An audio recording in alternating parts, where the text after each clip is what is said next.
the network for the AV industry. What are you listening to? This is AV. This is AVNation. This is AVNation. Ready. AVWeek. Performing scan. Week. Online. This is AVWeek.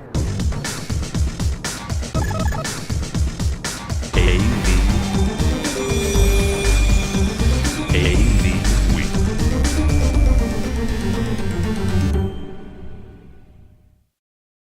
This is AV Week, your weekly wrap-up of audiovisual news and information. My name is Tim Albright. I am your host. With us this week, we're doing this on a Thursday morning because we have a number of international guests, and I try to be respectful of people's time. Oh my God. Here we go. First and foremost to join us is Mr. Craig McCormick. Craig is from McLennan Greer. How are you?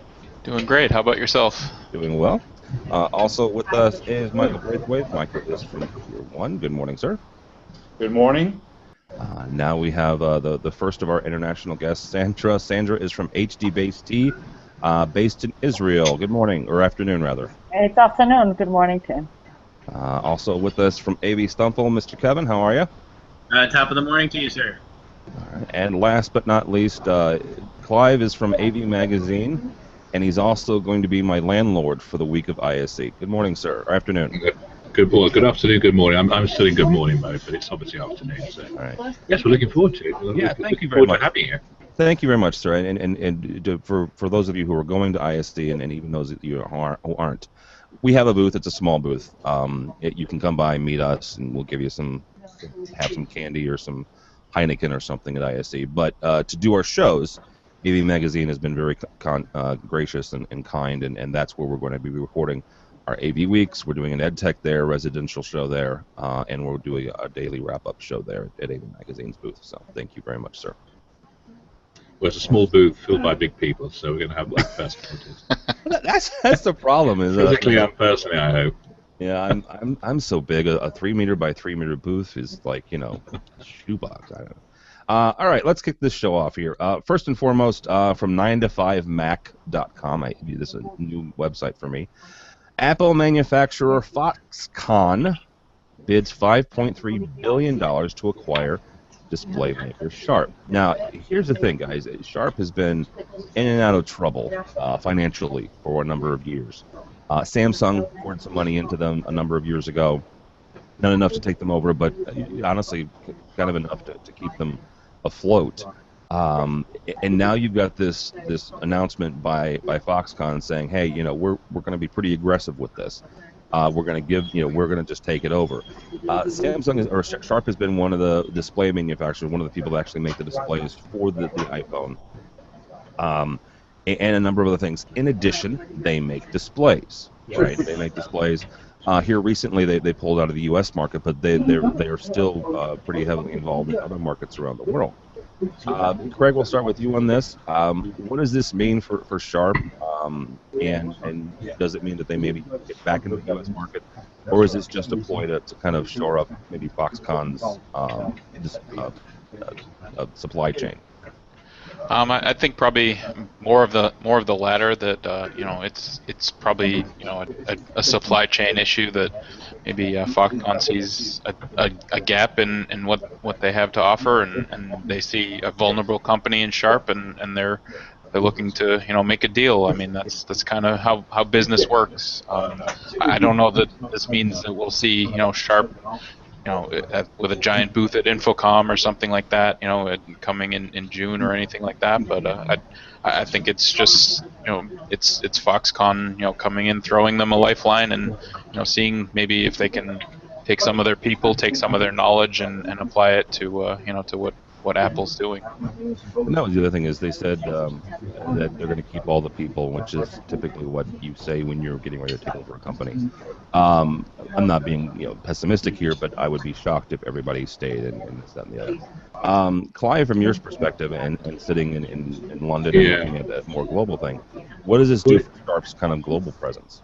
Well, it's been worrying, hasn't it? Because we've been watching it from the opposite side, really seeing Vestel take on its it's European business, it's consumer business. So at the time, we said, well, what's it going to be doing with its physical business? And with Vestel having its UK headquarters now set up, and Sharp also setting up the UK, we wonder, well, what's going to happen to the AV side? And that's been very much in limbo for quite a few months now, until, it's business as usual as far as we're concerned from Sharp end.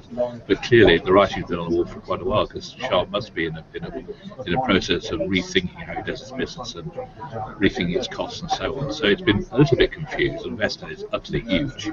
We're very focused and fast-moving as a company. We thought, well, why isn't it taking over? I think it wants to make moves into the AV industry, but it's fairly quiet. It's not very visible as a company yet, but it's so huge. So it's been on the move for a while, but it's been difficult to predict what direction it's going to go in. So in a way, it wasn't too surprising to see Foxconn do that, but I just wonder how that's going to settle down. It's a shame. I wish Vestel had just taken the whole thing and running. It's big enough to do so. But where Sharp is, they make good kit. People may argue about the quality of the screens now and again, but we're into a different world of screen technology. But all Japanese manufacturers seem to be going a bit this way, don't they? And that's a good point. There is the fact that Sharp is a Japanese company is they're kind of going by the wayside in lieu of both Korean and Chinese. Mike, we're going to bring you in here on that. From your perspective, what does this kind of do for Sharp and kind of the market in general? Is this the last throes of probably the last great Japanese manufacturer? Yeah, I kind of fear that that's probably true. Just being that their core business is in other parts of our industry, other electronics parts, and so it could be that they're looking at them from a sourcing, manufacturing point of view, and so at that point, the AV side, which is a kind of a smaller portion, may suffer from that. Then again, there is another side to that. If they are really trying to come out like some of the other Chinese manufacturers, where they now would have a brand presence, then at that point, you could see renewed investment in that area, and where Sharp becomes this bigger play, especially inside of China and the Asia Pacific market. So it is interesting. It is interesting, but I do fear for some of the markets like North America, as far as displays, that's probably had its best day. All right. Kevin, from where you said, what does this do for Sharp? Kind of like my question to Clive. What does this do for Sharp in the European and the ME market? I haven't really been following it that close, but just from what I read, I feel that Foxconn's looking at this as like a pennies on the dollar investment opportunity for them. I don't know that this is going to get them any more gain in the market in the commercial or consumer side market any more than they've already have. But I just think that this is one of those kind of shark bait things, and they're just gonna eat it up. I agree with you. I don't think I'd be very, very, very surprised if everybody stays on this merger or buyout. Well, and let's bring Sandra in here. Sandra's from HD Base T. Was also you guys work a lot with Valens, which is a manufacturer of chipsets. Right. Talk about for a second, merging companies like this, right? What do these folks need to do? I mean, the guys at Sharp and gals at Sharp, what do they need to do when and if this goes through to make sure that they either seamlessly transition into Foxconn or get out while the getting's good? Well, I think the issue here is exactly what Craig said. That I think they are doing this for the supply chain. So I wonder how much of the new Sharp will be focused just on the Apple product, or they will be stick to the displays and other markets. I just don't know. I think I'm also very skeptical, like you are. If they're gonna keep all the employees, I'll be very surprised about that.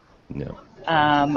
it's just like whenever you merge companies, you just hope for the best. But there are very few companies. I mean, look at Nokia and Siemens. Also, very few companies that manage to make that transition very smoothly. Yeah, absolutely. All right, next up, Clive. This is one of your stories, so we're going to start with you, just because it makes the most sense. And I'm pretty simple when it comes to stuff. Yamaha is releasing at ISC next week, which is a show that starts in about a week and a half here. It's a switch, quote unquote, specifically designed for the pro audio. Now, here's the thing.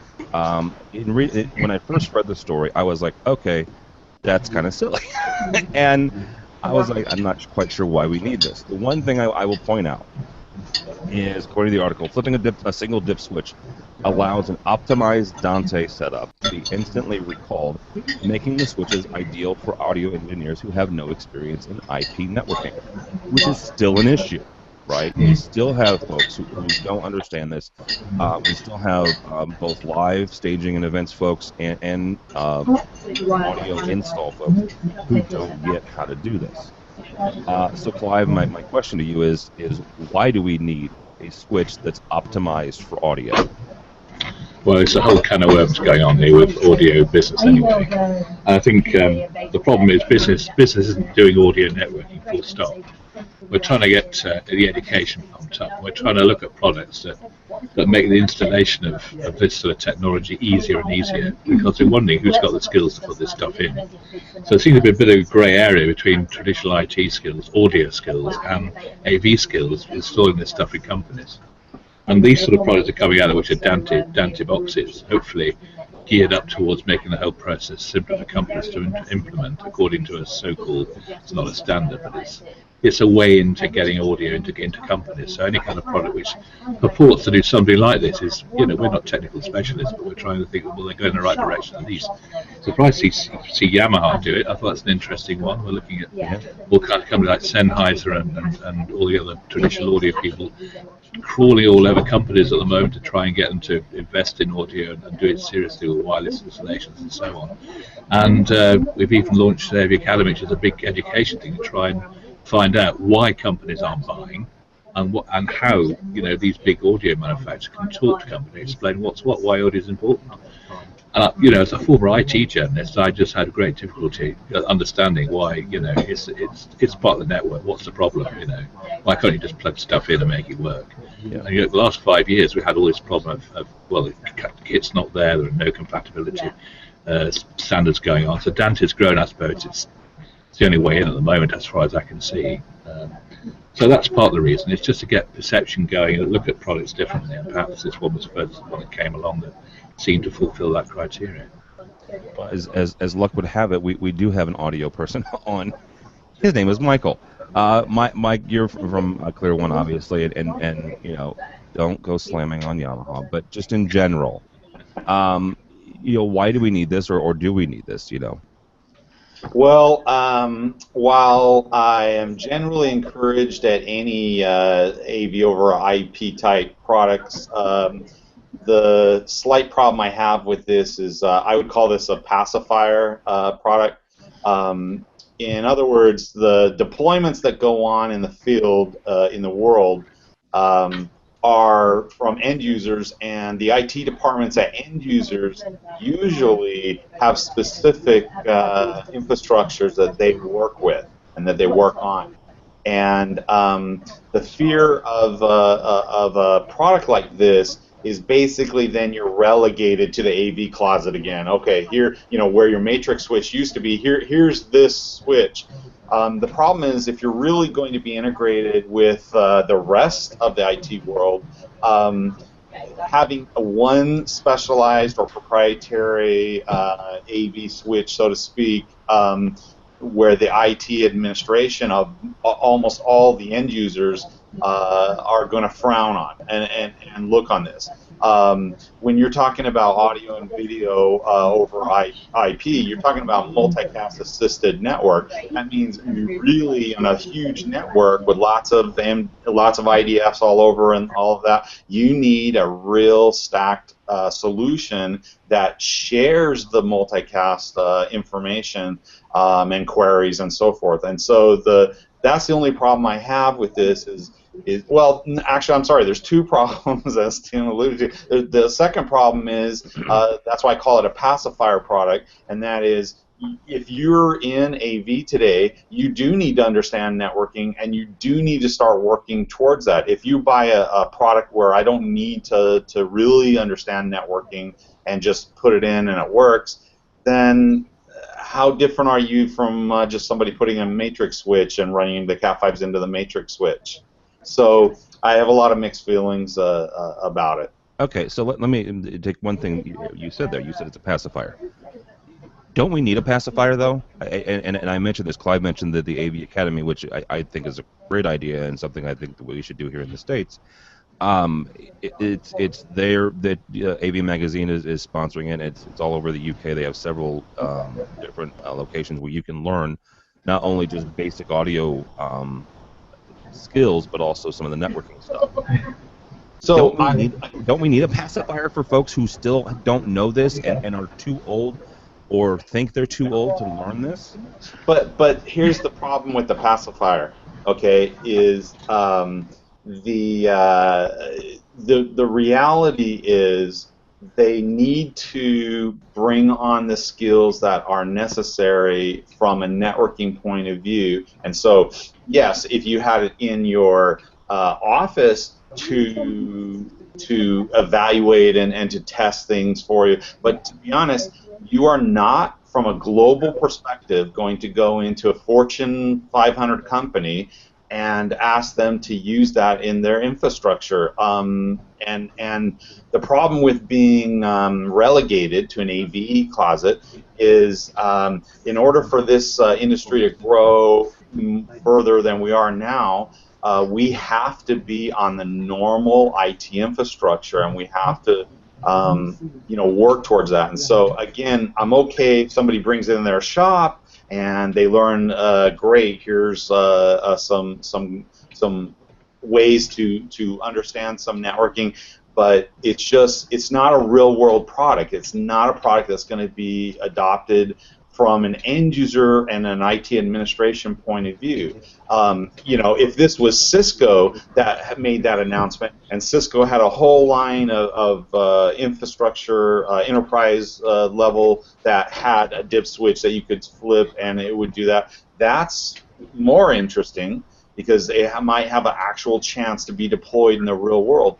But, again, yeah. All right, Sandra, I agree. I agree with you, Michael, that it is a pacifier. But I don't think that this is made for the large integrations and installations. It has 5 ports on it. So I don't think that this is going in the Fortune 500 companies. I think this is going in the small museum exhibit or small office installation. Now let me say that I am not an audio engineer, but I am a manufacturer of devices that use audio. And from what I've seen so far in this industry is audio has been essentially unchanged with the exception of DSP in the last 50 years. And now this switch over, this takeover to the full digital audio is coming so fast, and yet we have not established any standards. Everything seems to be very proprietary right now. And if correct me if I'm wrong, but I remember a project a while ago that we were to be on, and we were supposed to be speaking to AVB, and there was a huge discussion about the types of switches that were needed, the types of management switches that were needed to talk to AVB. And so, and again, as a manufacturer, we've had many discussions about which way are we going to support digital audio. Are we going Dante AVB? Are we going with AES UBE? Where do we go? I mean, it doesn't make sense on our engineering part to support everything right off the front. I mean, it's the VHS beta thing all over again. So I think a standard needs to be established, and until then, I think these pacifying devices may help the industry direct it one way or the other. I think an important issue here, and is that, having brought the AVB portion into the discussion, is that up to now we haven't seen AVB make that sort of that jump into video, and I heard rumors that we're going to be seeing that at ISC, and I think it's an exciting development. But if we're talking about smaller corporations and not huge corporations, and we're talking about IP because of the extra simplicity or whatever, why would you do with an audio-only switch and not go all the way audio and video? Because it's Yamaha. Okay. It's a good point. No, it's a great point. I'm being snarky, but that's a great point. It's a great point, Sandra. Probably the reason is it's Yamaha, right? And God love them. They're not. I guess I don't think they're concerned about the video portion yet. Right. Craig, is this something that you think will make a splash in the U.S. Market? It doesn't sound like it so far, huh? I don't know too much about it beyond what we've been talking about here, but it sounds like it may be good for smaller installations, but obviously not good for some of the bigger installations. And I agree with a lot of what the previous speakers have been saying in terms of the idea of a pacifier, and I actually kind of wonder about kind of dumbing down products to make it easier for people, and I think it should kind of be going the opposite direction. I mean, I think there should be more AV and IT integration with these products, and I mean that's the way the world is going, and that kind of making these products simpler for the integrators, I think is kind of doing them a disservice, to be honest. Yeah, that's a really great point, actually. That's a really great point. All right, our next story here comes to us from Commercial Integrator. So again, we'll start with Craig because it's simpler for me, and we like to keep things simple for you. You know what? I'm a Cardinal fan, and that we have to keep things simple. That's true. How many World Series does the Boston Red Sox have? Global Expansion Strategies, an Integrator's Guide to World Domination. Written by one D. Craig McCormick. Yes. As we kind of get ready for ISC, honestly, this is a great little article. It's a great article on that very thing and the expansion, right? We were actually kind of talking a little bit off the air before we started about the different markets. The fact that you have China and India, and according to Introcom's forecast last year, the Asia-Pacific market will overtake the U.S. market as far as sheer dollar numbers, right? What it means for the bottom line. That's going to be a bigger market for the world AV. As we kind of gear up for ISC, this is a great article because it talks about not just how do you expand beyond your borders, right? Let's get outside of the fact that I'm sitting in the middle of the U.S. in St. Louis, Missouri, right? And the fact that a number of manufacturers in the U.S. kind of have a North American-centric attitude. It's not a bad thing. I'm not being critical. Just saying that a lot of times that they focus their attentions, their sales, that's where they focus. Let's get outside of that, right? Let's get outside of our own borders. Whether it's a projector screen manufacturer in Poland or it's an LED manufacturer in Spain. Let's get outside of our own borders and talk about how we can partner, how we can increase our own distribution. I did an interview with Michael Blackman yesterday from ISE, and they have a feature there at ISE, a week and a half here. It's called M2D, Manufacturer to Distributor. And if you're going to ISE as someone, a distributor from, I don't know, Iceland, all right, and you're like, hey, I'm looking for switchers to manufacture, to distribute switchers. You can go to this kiosk, right, and you can type in I'm from Iceland, and you can it'll bring up a list of manufacturers who are looking to distribute in your country. It's stuff like that will help us grow beyond our own borders and really kind of make this a global industry. So Craig, kind of give me a Cliff Notes version of what exactly world domination you're talking about. Well, when I was at the AV Executive Conference in November that Infocom puts on, they were talking about how about 70% of their members are located in North America, and about 3/4 of the opportunities when it comes to AV are located outside of North America. So clearly there's a lot of untapped markets, and certainly it makes sense what you were saying in terms of Asia Pacific and that market going ahead of North America this year and beyond that, just because of the number of opportunities that are available and the number of installations that can be done there. The article kind of looks at a few different ways that you can expand your market beyond North America, with whether it's partnering with a bigger company, entering into the global presence alliance, or just kind of following your multinational customers, outside of the borders of North America. Certainly, there are some challenges in all three of those, but it's available, and it's not just the large companies that are doing it. There's a company, Verex, that they talk about how they're a small company, but they're a global company too. So. Yeah, Verex is actually a really good example of that. Clive, I want to bring you on this, and I'm going to end with the three manufacturers we've got here, because all three of you do this, right? You all three do international stuff. But Clive, from your standpoint, not only working with the integrators in the UK and other European markets, but also from the manufacturer standpoint, how are they doing this, where they're crossing borders and not just crossing borders inside the EU, which, from my own American-centric point of view, it seems to be a little bit easier than going from America to, let's say, Brazil, right, which is historically been high taxes and high tariffs. How do you see this working in where you sit?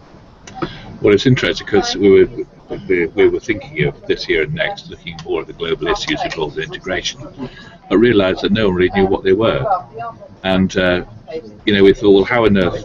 I've had several meetings with GPA, it's a very good organisation, and then it's trying to present a very good think global like local type of stuff, which you've heard before. But from our experience, it's the local expertise that really counts. Apart from all the issues of currency and God knows what else, we go to Morgan Stanley, we go to all the big banks. They're looking for a global provider to provide a standard video conferencing, a standard boardroom, a standard this, that, and the other globally.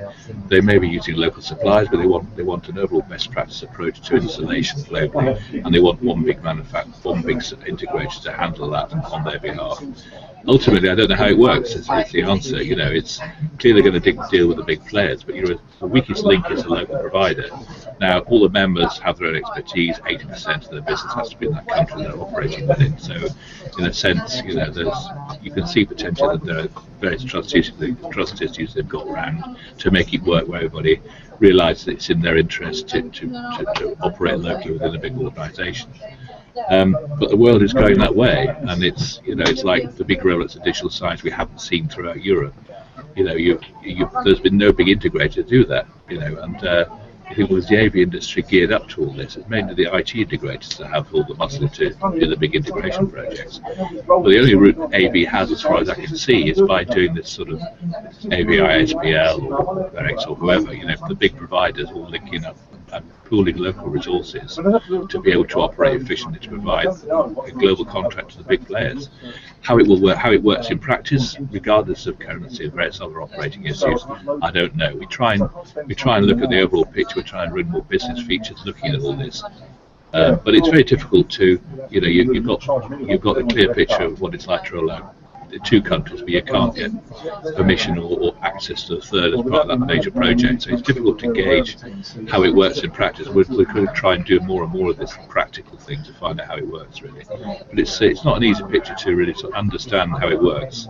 But you can see the potential theoretical benefits of it, but I think. I'm sorry. That's all right. Yeah, I think just to reiterate, I think the international markets are huge. I mean, we see this from our perspective, just in terms of how many trainings we've been doing on A2B outside of the U.S.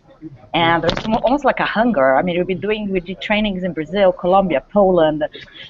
We have now a partnership with a university in China, because I think that the challenge is not only doing the training, but it's also for these guys to be able to act on a local culture level. So it's as much as U.S. companies want to go abroad. I think they have to partner with local people because they do business in a completely different way, and they mean business means different in different countries. So that's why the global association that Craig mentioned in his story is quite powerful, I think, because it's basically everyone wins sort of relationship. Yeah, not only the supplier, but also the local folks as well. You're right. Kevin, let's bring you on this. From your guys' perspective, how do you guys transverse, across lines? Well, I mean, this is something that we've been dealing with for many years. I mean, almost since the inception of our company. And having a global distributorship is one thing, but having a manufacturer representation in different companies is another thing. We can distribute or allow our products to be distributed through many distributors and integrators across the world, but being a very specified piece of equipment, and I'm speaking about our professional technologies only, not necessarily our projection screens. We have a very hands-on approach about the support and just allowing the equipment to go across. It's not like it's a microphone. It doesn't have one plug and it works or it doesn't work. Our devices are very, like I said, it's very specified and sometimes specified to each individual project. So having that distributor also entails having the ability, as Sandra said, the ability to train the distributors to support the products that we're supplying to them, and they're supplying then to the end users. But also having a support network that's viable and available to all the different markets that our products are in as well. And so this always becomes a constant battle and trying to make sure that we're covering all ends of the earth, we're covering all markets. I mean, we're in a lot of different industries, but with that expansive coverage, it means expansive manpower, and that cannot be just covered with distributors. I mean, that comes from us, the manufacturers.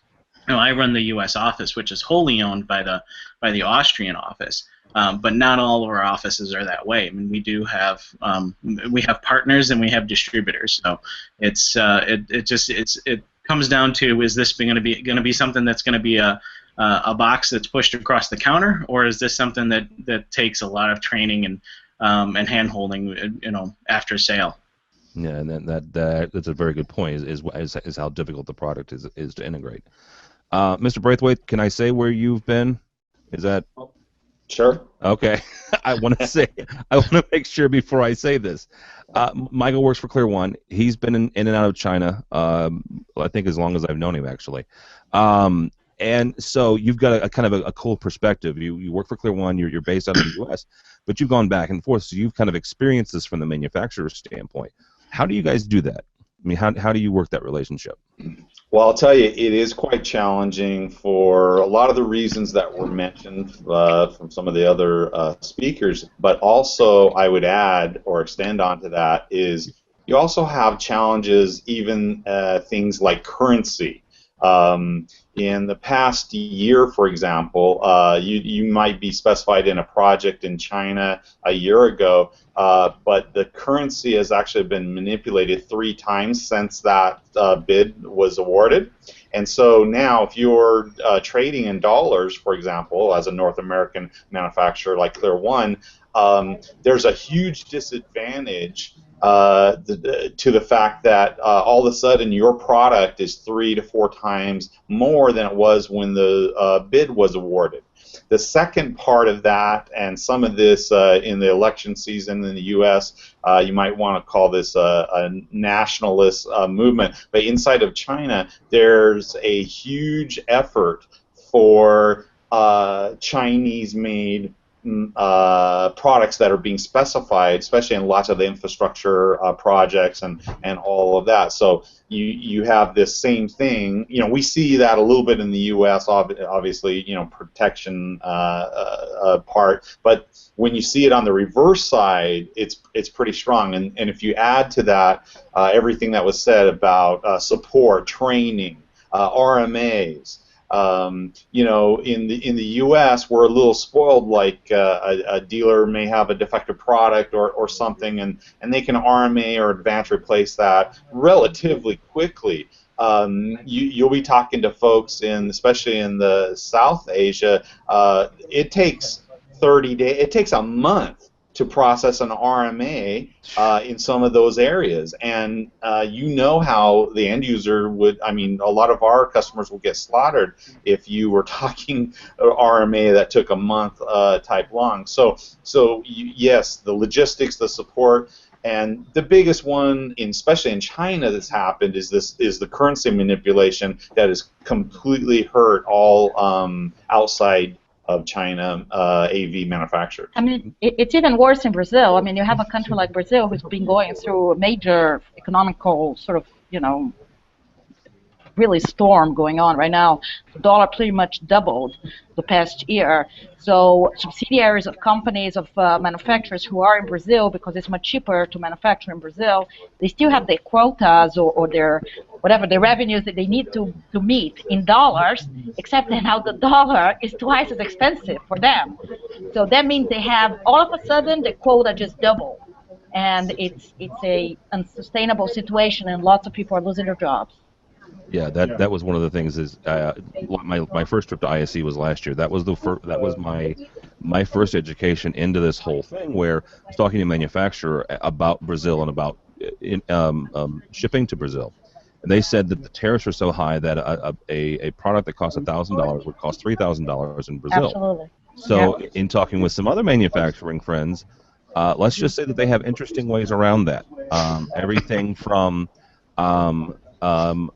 unported power cables to a single chipset that has to be installed. As long as something is done in country, right? Even if it's a label. Yeah, even if you label. Pick the label. I know that's Brazil. Yeah, that's Brazil. All right, that's going to do it for us, kids. Thank you so much. Thank you all, both the folks that are in the States and international, for staying late at work for me. Sandra from HD Base T, thank you. Thanks for the opportunity, Tim. How can people find you and/or HD Base T?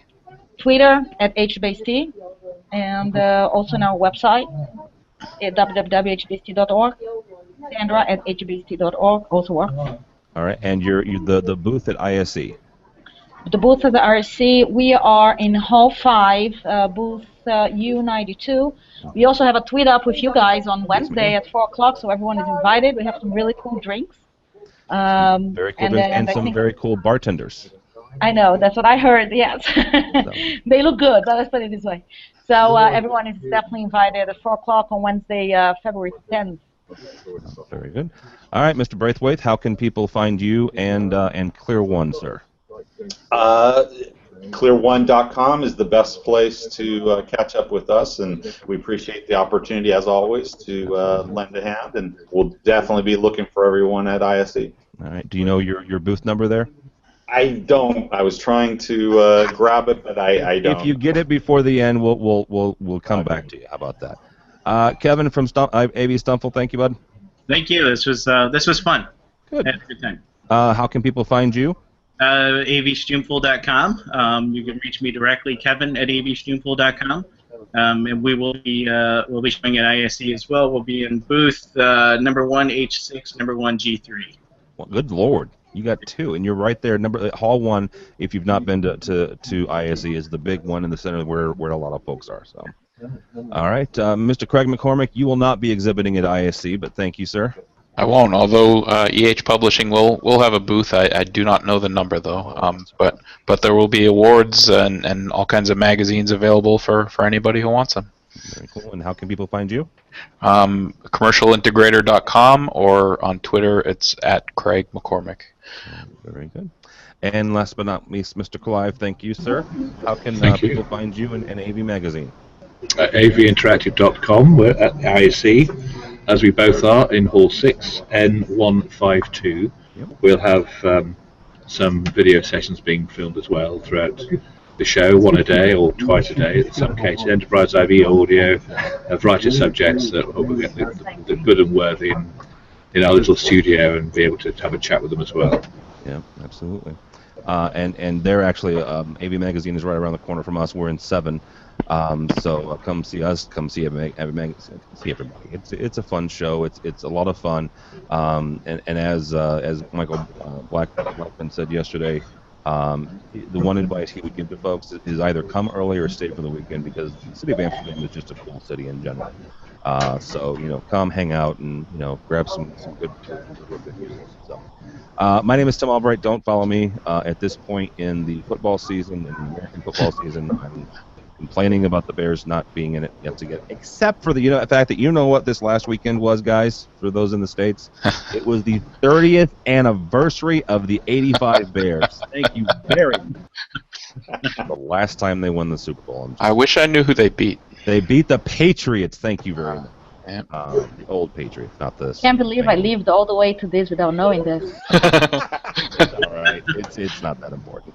Go by the website. Go ahead. Also, don't tell people not to follow you. You're a must follow according to Commercial Integrator. Craig's article, the 103 people you must follow on Twitter. So I guess you should follow me. I'll put a link to that as well. It's a good article, and thank you guys very much for including it.